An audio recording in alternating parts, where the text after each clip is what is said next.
கணவன் மனைவிக்கு இடையில சண்டை அப்படிங்கிறது சகஜம்தான். நம்ம கூட நம்ம வழக்குகள்லாம் பார்த்துருக்கோம். மனைவி கணவனை செருப்பால் அடிச்சாங்க, கணவன் மனைவி அடிச்சாங்க இப்படிங்கிற நிறைய பிரச்சனைகள்லாம். இது ஆத்திரத்தில் நடக்கக்கூடியது நம்ம பழமொழி கூட சொல்லுவாங்க, ஆத்திரக்காரனுக்கு புத்திமட்டு அப்படின்னு. இப்படி ஒரு கோபத்தில் மனைவியை அடித்து உதைத்து ஏதோ ஒரு ஆத்திரத்தில் எரித்து கொன்று விடுகிறார்.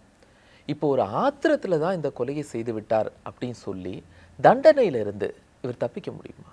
அதாவது யாராவது இருந்தாலும் ஒரு குற்றம் நடக்குது, ஒரு குற்றம் செஞ்சிட்டாங்கன்னா யார்கிட்டயாவது போய் சொல்லிடுவாங்க தெரியாமல். குற்றம் செஞ்சுட்டு ஒரு வாக்குமூலம் கொடுக்குறாங்கன்னு வைங்க, இந்த மாதிரி நான் குற்றம் செஞ்சிட்டேன் அப்படின்னு சொல்லி யார்கிட்டயா போய் ஒத்துக்கிட்டு இருப்பாங்க. அப்போ வாக்குமூலம் நீங்கள் பார்த்தீங்கன்னா 2 வகை இருக்குது.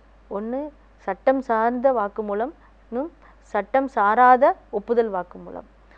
அது வந்து ஜுடிஷியல் கன்ஃபெஷன், இது வந்து எக்ஸ்ட்ரா ஜுடிஷியல் கன்ஃபெஷன். அப்போ ஜுடிஷியல் கன்ஃபெஷன் அதாவது சட்டம் சார்ந்த ஒப்புதல் வாக்குமூலம் யார் முன்னிலையில் நம்ம அந்த வாக்குமூலம் கொடுப்போம்னா, ஒரு குற்றவியல் நடுவர் இல்லைன்னா நீதிமன்றம் முன்பு கொடுக்கப்படுவது தான் ஒரு சட்டம் சார்ந்த ஒப்புதல் வாக்குமூலம், ஜுடிஷியல் கன்ஃபெஷன். இதே இது எக்ஸ்ட்ரா ஜுடிஷியல் கன்ஃபெஷன்னா, அதாவது சட்டம் சாராத ஒப்புதல் வாக்குமூலம்னு என்ன பார்த்தீங்கன்னா, ஒருவர் நான் குற்றம் செஞ்சிட்டேன் அப்படின்னு ஒரு குற்றவியல் நடுவரோ இல்லை நீதிமன்றம் முன்போ கூறாமல் முற்றிலும் ஒரு வேறுபட்ட ஒரு நபர்கிட்ட போய் ஒரு ஒப்புதல் வாக்குமூலம் கொடுப்பது தான் சட்டம் சாராத ஒப்புதல் வாக்குமூலம். ஒரு நீதித்துறை சாராத ஒரு நபரிடம் கொடுக்கக்கூடிய ஒப்புதல், அதுதான் சட்டம் சாராத ஒப்புதல் வாக்குமூலம். அப்போ இந்த சட்டம் சாராத ஒப்புதல் வாக்குமூலத்தை வச்சு ஒருத்தருக்கு தண்டனை அளிக்க முடியுமா அப்படின்னு நீங்கள் பார்த்தீங்கன்னா, ஒரு வழக்கு, அதாவது ஒரு கணவன் மனைவி அவங்க 2 பேருக்கும் அடிக்கடி சண்டை வந்துக்கிட்டே இருக்குது. கணவன் வந்து மனைவி மேலே எப்பவும் ஒரு சந்தேகப்பட்டுகிட்டே இருப்பார். ஆனால் அதே மாதிரி அந்த மனைவி வந்து ஒரு நாள் குளியல் அறையில் இன்னொரு நபரோட இருந்து வெளியே வர்றது இந்த கணவர் பார்த்துருக்கார். உடனே இந்த கணவர் தன்னுடைய மனைவியோட அப்பாவுக்கு ஒரு டெலிஃபோன் பண்ணி, இந்த மாதிரி உங்கள் பொண்ணு இந்த மாதிரி பண்ணுறா, அதனால கூட்டிகிட்டு போங்க அப்படின்னு சொல்கிறாரு. உடனே அவர் வந்து அந்த பெண்ணோட தாய் மாமாவை சமாதானம் பேசுறதுக்கு அனுப்பி வைக்கிறாரு. அப்புறம் இந்த மனைவியோட தாய் மாமா வந்து 2 பேருக்கு இடையில ஒரு சமாதானம் பேசி திரும்ப அந்த பெண்ணை அங்கேயே வச்சு விட்டுட்டு போகிறாரு. அப்புறம் கொஞ்ச நாள் கழிச்சு ஒரு சமயத்தில் இந்த மனைவி வெளியே போயிட்டு வர்றாங்க. அப்போ இந்த கணவர் கேட்காரு, எங்கே போயிட்டு வந்த அப்படின்னு கேட்காரு. உடனே இந்த மனைவி என்ன சொல்கிறாங்கன்னா, நான் இன்னொரு நபரோட பாலியல் உறவு செய்து கொண்டு வந்தேன் அப்படின்னு சொல்லவும் இந்த கணவருக்கு ஆத்திரம் ஆயிடுச்சு. ஆத்திரம் கோவத்தில் மனைவியை போட்டு உதைத்து அடித்து கீழே தள்ளியதில் அவருக்கு அந்த அம்மா கீழே விழுந்துட்டாங்க. மனைவி கீழே விழுந்தோடனே இவர் மண்ணெண்ணெயை ஊற்றி தீ வச்சு கொளுத்திட்டு இவர் ஓடி தலைமறைவாகிட்டார். அப்புறம் இந்த சம்பவம் அங்கே பக்கத்தில் இருக்கிற கிராம நிர்வாக அதிகாரிக்கு தெரியும். கிராம நிர்வாக அதிகாரி காவல் நிலையத்துக்கு புகார் அளிச்சிடுறாரு. போலீஸ் வந்து அந்த சம்பவம் நடந்த இடத்த வந்து பார்வையிடுறதுக்காக வர்றாங்க. அந்த இடத்துல இந்த கணவர் இல்லை. அதுக்கப்புறம் இந்த வழக்கை பொறுத்த வரைக்கும் புலன் விசாரணை நடத்திட்டு இருக்காங்க. புலன் விசாரணை நடத்திட்டு இருக்கும்போது இந்த கணவர் வர்றாரு. கிராம நிர்வாக அதிகாரியை வந்து சந்தித்து நடந்ததெல்லாம் சொல்லி, நான் தான் இந்த கொலையை செஞ்சேன், என் மனைவியை இந்த மாதிரிலாம் சொன்னான், நான் கோவத்தில் ஆத்திரத்தில் மண்ணெண்ணெயை ஊற்றி கொளுத்தி நான் தான் தீ வச்சு கொளுத்திட்டு நான் தலைமறைவாக போயிட்டேன் அப்படின்னு அந்த கிராம நிர்வாக அதிகாரி முன்னாடி சொல்கிறாரு.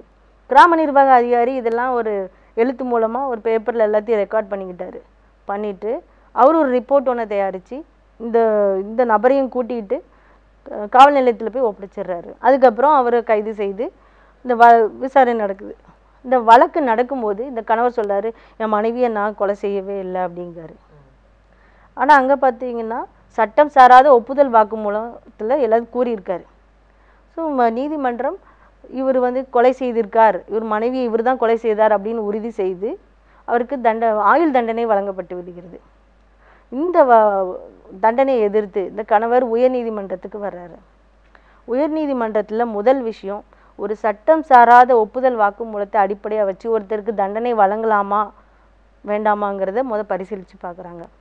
இந்த வழக்கை பொறுத்த வரைக்கும் சட்டம் சாராத ஒரு ஒப்புதல் வாக்குமூலத்தை இந்த குற்றம் செய்த அந்த நபர்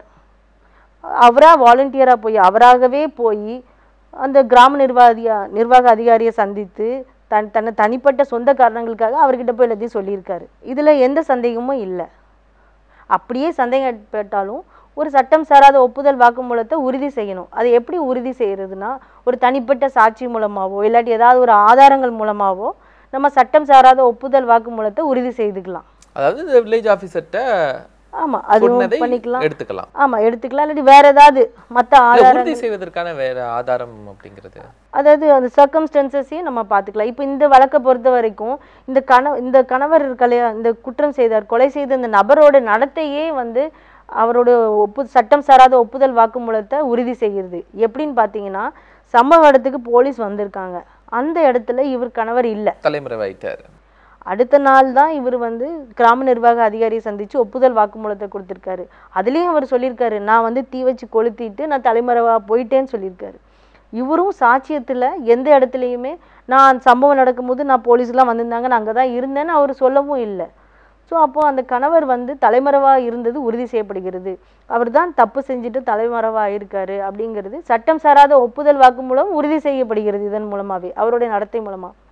இப்போ ரெண்டாவது விஷயம், அவர் இந்த செயலை திட்டமிட்டு செய்தாரா இல்லைன்னா ஆத்திரத்தில் செஞ்சாரா அப்படின்னு சொல்லி பார்க்க வேண்டியிருக்கு. அப்போ இந்த விஷயத்தில் பார்த்தீங்கன்னா, இவர் திட்டமிட்டு அந்த செயலை அவர் செய்யலை. அவர் மனைவி கிட்ட எங்கே போயிட்டு வந்தேன்னு கேட்டிருக்காரு. அந்த மனைவி நான் இந்த மாதிரி நான் தகாத உறவு கொண்டு வந்தேன் அப்படின்னு சொன்ன அந்த ஆத்திரத்தில் தான், சடன் ப்ரோவோகேஷன், அந்த ஆத்திரத்தில் தான் அவர் உடனே அடித்து உதைத்து மண்ணெண்ணெய் ஊற்றி கொளுத்தியிருக்காரு. ஸோ இது வந்து தெரிந்து செய்த குற்றம் அல்ல, திட்டமிட்டு செய்த குற்றம் இல்லை அப்படிங்கிறதுனால இவருக்கு இப்போ என்ன தண்டனை வழங்கலாம் அப்படின்னு பார்த்தீங்கன்னா, திட்டமிட்டு செய்தால் மட்டுமே, அது கொலை செய்தால் மட்டுமே அது வந்து ஆயுள் தண்டனை வழங்கப்படும். ஆனால் இதில் வந்து திட்டமிட்டு செய்யலைங்கிறதுனால இவருக்கு வழங்கப்பட்ட ஆயுள் தண்டனை ரத்து செய்து இவருக்கு 5 ஆண்டு சிறை தண்டனை மற்றும் 5000 ரூபாய் அபராதம் விதித்து தீர்ப்பளித்தாங்க. இது ஆத்திரத்தில் கொலை செய்கிறது அப்படிங்கிறது காமன். ஆமாம், இது ஆத்திரத்தில் தான் செஞ்சுருக்காரு. இது வந்து திட்டமிட்டு அவர் செய்யலை. மேலும் இந்த கணவர் மேலே வேற எந்த வழக்குகளும் நிலுவையில் இல்லை. அவர் வந்து தொடர்ச்சியாக குற்றம் செய்கிறவரும் கிடையாது. அதே சமயம் அவர் சம்பவம் நடந்தப்போ வந்து எந்த ஆயுதங்களையும் கையில் ரெடியாக வச்சுக்கிட்டு அவர் ஒன்றும் இது திட்டமிட்டு செய்யலை. அந்த மாதிரி ஆயுதங்கள் அங்கே இருந்த மாதிரி எதுவும் கூறப்படலை. ஒரு வில்லேஜ் ஆஃபீஸருடைய அந்த சொன்ன ஒப்புதல் வாக்குமூலத்தை மட்டும் வைத்து எப்படி அவங்க டிசைட் பண்ணாங்க? இல்லை, அவங்க இன்னும் தனிப்பட்ட சாட்சிகள் என்னெல்லாம்னு பார்த்தீங்கன்னா, அந்த பெண்ணோட தாய் மாமாவை அழைச்சி விசாரிச்சிருக்காங்க. அவர் இந்த மாதிரி நான் சமாதானம் பேச போயிருந்தேன் அப்படின்னு குறிப்பிட்டிருக்காரு. அது மாதிரி இந்த பெண்ணோட சகோதரர் அவரையும் கூப்பிட்டு விசாரிச்சிருக்காங்க. அப்போ அவர் குறிப்பிட்டிருக்காரு, ஆமாம் இந்த மாதிரி ஒரு பிரச்சனை நடந்தது, குளியலறையிலேருந்து 2 பேரும் வெளியே வந்ததாகவும் எங்கள் மச்சான் கால் பண்ணியிருந்தாரு எங்கள் அப்பாவுக்கு, இது சம்மந்தமாக எங்கள் தாய் மாமா பேச போயிருந்தாங்க, அது உண்மைதான் அப்படின்னு அந்த பெண்ணோட சகோதரர் அந்த சம்பவம்லாம் நடந்துச்சின்னு சொல்லி உறுதி செஞ்சுருக்காங்க. ஸோ அதன் அடிப்படையில் மேலும் அந்த சட்டம் சாராத ஒப்புதல் வாக்குமூலம் உறுதி செய்யப்படுகிறது. அவர் அதில் குறிப்பிட்டிருக்காரு அந்த சங்கதிகளெல்லாம். ஸோ இவங்க 2 பேருக்கும் இடையில உள்ள பிரச்சனைகள் அங்கே உள்ள உறவினர்களுக்கு எல்லாருக்குமே ஏற்கனவே தெரிஞ்சிருக்கு, தெரியாமல் இல்லை. இது அவர் தெரிவிச்சிருக்காரு, அங்கேயும் தெரிஞ்சிருக்கு. ஸோ அதனால அவர் சொன்ன வாக்குமூலம் உறுதி செய்யப்பட்டு வருகிறது. வாக்குமூலமும் இந்த சந்தர்ப்ப சாட்சியங்களையும் சேர்த்து எல்லாம் உறுதி செய்யப்படுகிறது. ஸோ அதனால இந்த கணவருக்கு ஆயுள் தண்டனை ரத்து செய்து இவருக்கு 5 ஆண்டு சிறை தண்டனை மற்றும் 5000 ரூபாய் அபராதம் விதித்து மாண்புமிகு நீதியரசர்கள் திரு நாகமுத்து மற்றும் கலையரசன் அவர்கள் உத்தரவிட்டார்கள். இந்த நிகழ்ச்சியில் கலந்து கொண்டு பல்வேறு வழக்குகள் குறித்து விரிவான தகவல்களை பதிவு செஞ்சீங்க. நிகழ்ச்சியில் கலந்து கொண்டதுக்கு நன்றி. நன்றி. நேயர்களே, மீண்டும் அடுத்த நிகழ்ச்சியில் உங்களை சந்திக்கிறேன். வணக்கம்.